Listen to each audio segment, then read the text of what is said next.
안녕하세요. 반갑습니다. 비트코인 뉴스팡입니다. 비트와이즈 CIO 미 비트코인 비축 역사상 최고의 매수 시점 평가라는 기사 먼저 전해드리도록 하겠습니다. 도움이 되시다면 좋아요, 구독, 댓글 달아주시면 감사하겠습니다.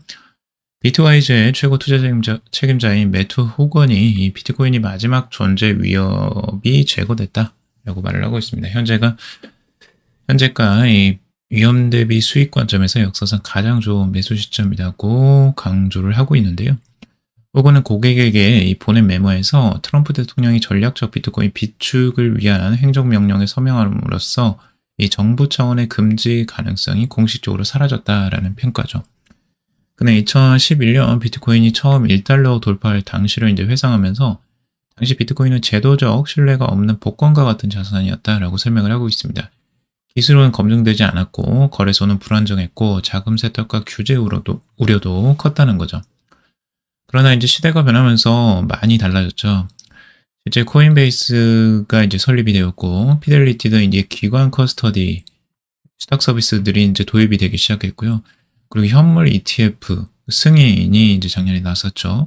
그래서 비트코인의 규제 기반이 완전화가 이제 완전히 된 거고, 그럼에도 정부 금지라는 마지막 리스크는 여전히 투자자 심리의 부담이었는데 이게 이제 바뀐 거죠.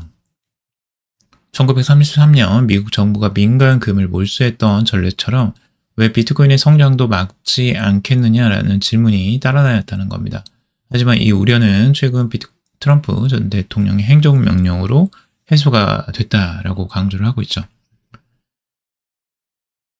그래서 현재 비트코인은 전 세계 128조 달러 규모의 통화 공급량 중 약 1.3%를 차지하고 있다고 해요. 이렇게 전체로 보면 이제 큰 비중이 아닌 것 같죠. 호건은 이제 비트코인은 실질적인 제도권 자산이 됐다라고 하면서 과거와 같은 불확실성이 사라진 만큼 투자자층의 유입이 기대가 된다라는 거죠. 자, 지금 이제 전체 통화 공급량이 1.3%밖에 안 돼요.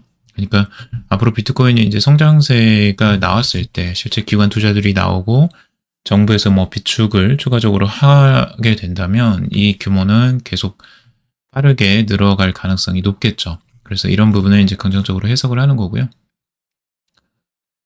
자, 비트코인에 대한 이제 기술적 분석 차트 하나 가져와 봤는데요. 지금 여기에서 세 가지 이제 보조 지표들이 모두 다 주봉상으로 봤을 때 이제 저점을 형성하는 그 신호들이 나왔다라고 분석을 한 내용입니다. 그래서 과거 저점들이 나왔을 때 지금 이제 세 가지 지표 RSI와 이게 뭐죠? 잠깐만, MACD랑 그 다음에 스토캐스틱 뭐 이렇게 이제 세 개를 지금 가져온 것 같아요. 보니까. 그래서 세 가지 다 이제 주봉상으로 저점이었을 때를 이제 보면 주가가 저점이었을 때 대부분 이 가장 저점을 이제 찍었죠. 주봉상으로 보면 조금 더 이제 이 지표의 확률이 높아집니다. 그래서 오실레이터를 봐도 여기에서 빨간색에서 이제 분홍색으로 바뀌는 요 전환점, 여기도 이제 전환점에서 이분들이 줄어들고 지금 이것도 이제 색이 변하기 시작했죠. 그래서 이런 식으로 이제 바뀌어가는 이런 추세의 전환, 그리고 RSI도 이제 바닥을 찍은 부분, 43점도를 이제 바닥으로 했는데 과거에 이렇게 저점을 찍었을 때 항상 이 지점을 찍었었는데 딱 이 지점을 찍고 지금 반등이 살짝 나오는 모습들을 보여주고 있죠. 그래서 이 부분에 이제 긍정적으로 해석을 하는 겁니다. 세 가지 보조 지표를 통해서 이제 주봉상으로 좀 장기적인 전망을 했을 때 이제 지지를 받고 돌아서지 않겠느냐. 지금 50주 이동평균선입니다. 이게 50 이동평균선을 지지를 받고 있는 부분도 이제 긍정적으로 해석을 하고 있는 거죠. 그래서 여기서 이제 반등을 하면 정말 이제 좋은 거고요. 뭐 다시 한번 또 조정이 나올 수도 있습니다. 이때처럼. 그래서 이것도 뭐 염두를 해두고 좀 장기적으로 갈 수도 있다라는 이런 생각도 가지고 가면 조금 더 여유 있게 볼 수 있을 것 같고요. 지금 여기에서 뭐 과거에 174%, 102% 상승한 걸 두고 이제 보고 있고, 여기서는 한 14만 달러 정도 지금 보고 있네요. 자, 기술적 지표 똑같은 거 이제 가져와 봤는데요. 이게 딱 맞죠? 지금 RSI 지금 45 정도, 43 정도 이 정도였고 저점을, 그리고 여기서도 지금 이제 색깔이 변한 게 보이시죠? MACD, 세계 전환점. 전환을 하더라도 이제 두 번 이렇게 될 수도 있습니다. 그리고 스토캐스틱도 이제 저점을 찍고 이렇게 이제 올라오는 모습. 여기까지 내려온 적이 없었어요. 스토캐스틱도. 그래서 진짜 이제 저점이었을 때, 많이 바닥을 찍을 때 이런 현상들이 나타나거든요. 그래서 보조표로 보면 조금 더 이제 여러 가지 조금 확률 같은 것들을 좀 따져볼 수가 있는 거죠. 티모시 피터슨 비트코인 9개월 내 최고가 갱신 가능성 75%라는 기사고요. 비트코인 네트워크 경제학자인 티머스 피터슨은 비트코인이 다음 9개월 안에 새로운 최고가를 기록할 확률이 75%에 달할 것으로 전망을 하고 있습니다. 피터슨은 엑셀을 통해서 이 비트코인의 현재 가격이 역사적 범위의 하단 부근에 위치해 있고, 그는 위치가 비트코인의 과거 성과를 토대로 하위 25% 구간에 해당하며 향후 긍정적인 가능성이 더 높다라고 분석을 했습니다. 피터슨은 단기적으로 50% 이상의 상승 확률이 50%에 달한다라고 덧붙이고 있습니다. 그 발언은 앞서 10년간의 비트코인 데이터를 다룬 연구 결과를 바탕으로 해서 나온 거라고 하는데요. 10년간의 지금 이제 비트코인 차트를 이렇게 가져와 봤는데, 해당 연구에 따르면 비트코인은 연간 강세 흐름이 주로 4월에서 10월에 나타났다라고 하고 있습니다. 각각 평균 12.98에서 21.98%의 상승률을 이제 기록했다라고 하고 있고요.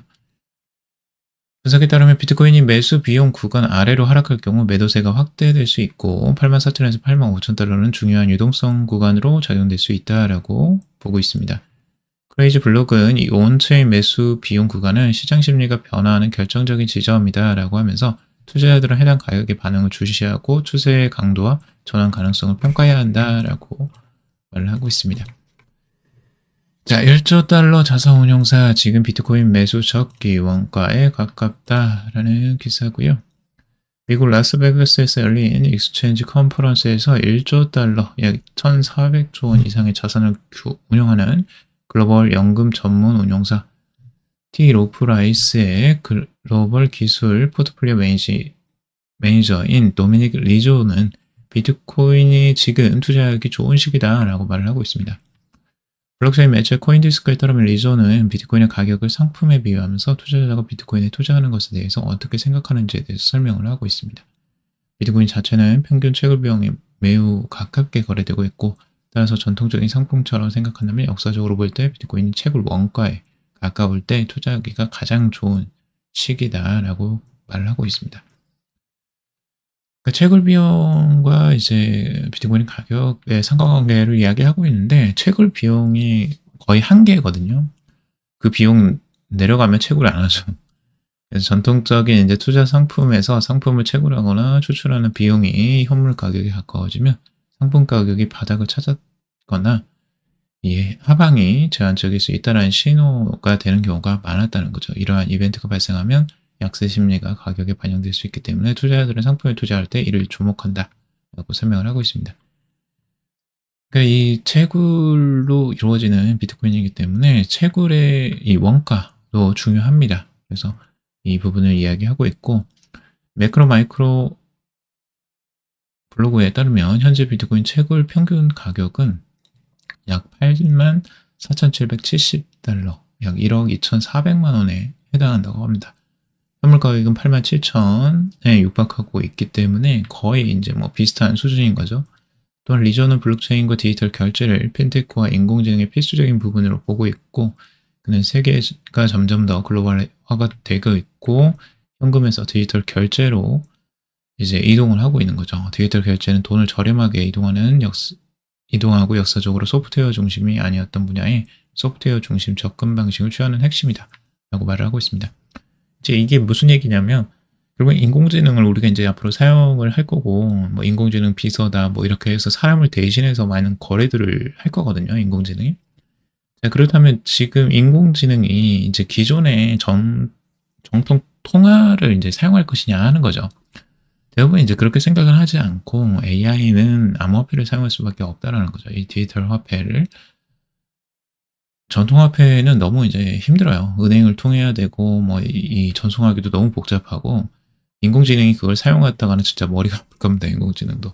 그리고 속도가 너무 떨어지죠. 그래서 앞으로는 이제 암호화폐를 중심으로 거래가 엄청나게 이루어질 것이라고 이제 생각을 당연하게 하고 있고, 이 부분에 이제 중심이 있는 거죠. 자, 그리고 우리가 이제 비트코인과 채굴에 대한 관계성도 염두를 해둬 봐야 되는 게, 채굴이라는 것이 있기 때문에 비트코인 가격이 이렇게 경고할 수도 있는 겁니다. 그래서 생각을 해보세요. 이 비트코인의 채굴 가격이 지금 딱 84,770달러예요. 1억이 넘습니다. 한 개 채굴하는데. 자, 근데 이것이 헐값이 돼버린다면 이게 완전히 다 날아가는 거잖아요. 채굴 비용 자체가. 그래서 이 채굴자들은 절대 이걸 포기하지 않는다는 거죠.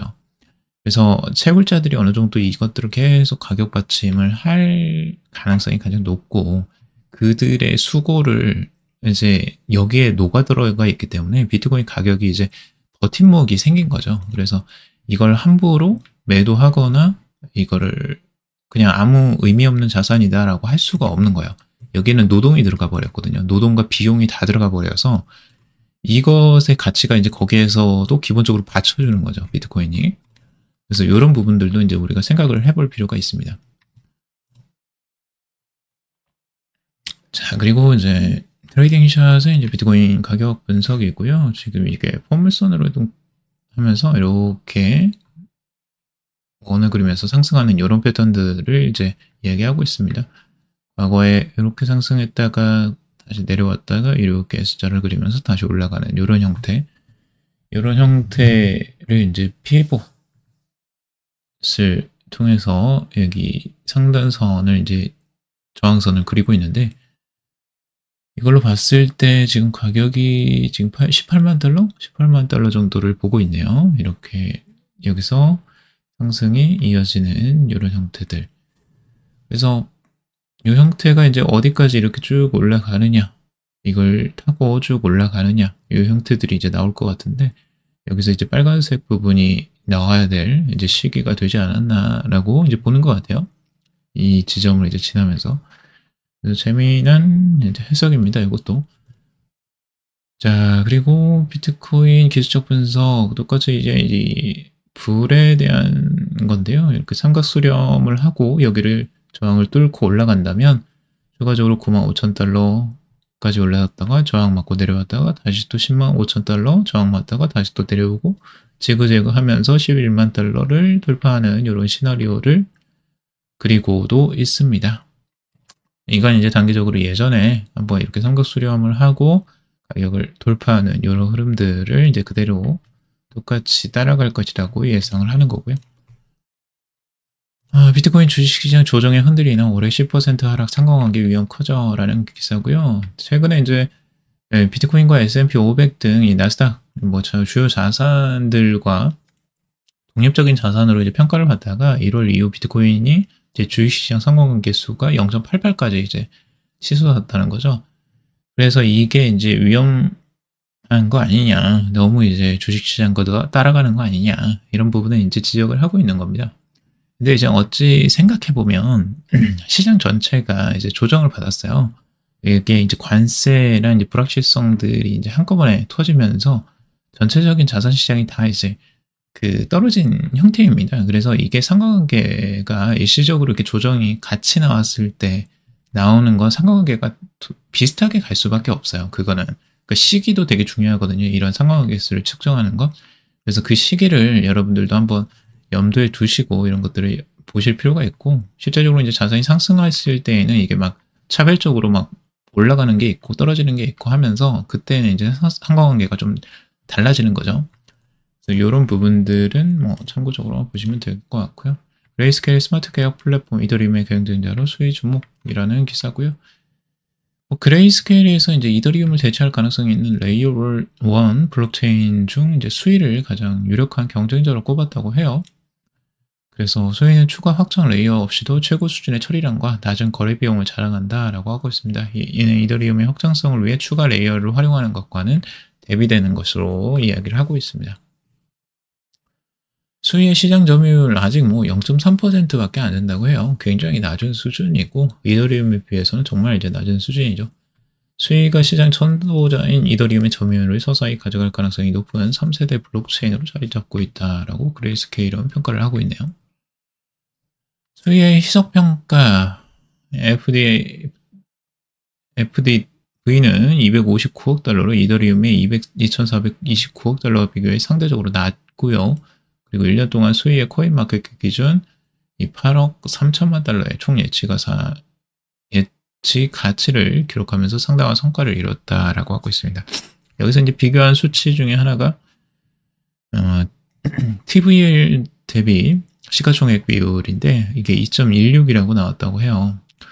이것이 이제 경쟁 플랫폼 중 이제 두 번째로 높은 수준으로 이제 기록을 하고 있는데 이 TVL 대비 시가총액 비율이 3.16으로 이제 이더리움이 이게 3.16이라는 거죠. 그만큼 이제 가치 평가가 수위가 아무래도 저평가되어 있다라고 이렇게 이제 평가를 하고 있는 것 같아요.